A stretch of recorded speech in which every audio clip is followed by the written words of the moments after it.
ताई, हे ताई, काय हो अजून बारीच नसतेस. अगं तुझ्या दाजीने उशीर आणून दिला. आणि हे काय आणलंय? हे आणि जेवण दिले ते घेऊन आले.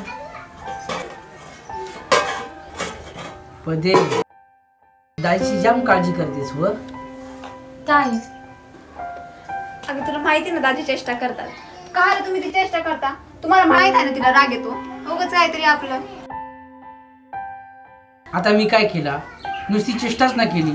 काय हो पदे एवढा काळ राग येतो तुला? रामदास मामा घरी आले. मामा आणि दादा दोघे पिऊन होते आणि म्हणे, लक्ष्मीबाई तू काय काळजी करू नकोस, पोरांना आता घेऊया समजून. चंद्रे, मला वाटत नाही दादा असं बोलला असेल. अहो बोलला असतील, झाला असेल त्यांचा राग शांत. नाही तर कशाला दादा संग प्यायला जातील.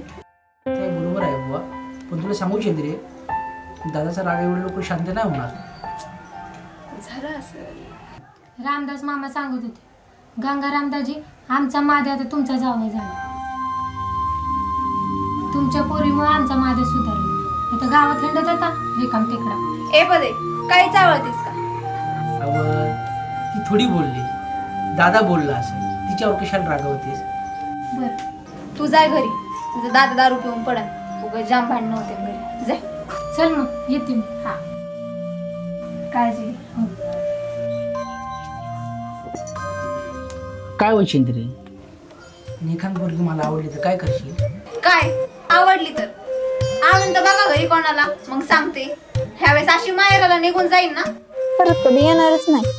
चंद्रे, तुझे हेच आधारून मी फिदा आहे ना, म्हणून तर तुम्हाला जाम आवडतेस. नाही बॉय, एखाद जर आवडलीस तर काय करशील? आवडली. आता काल रडत मुदाम फसवतो तुला. जावा तिकडं. तू पण ना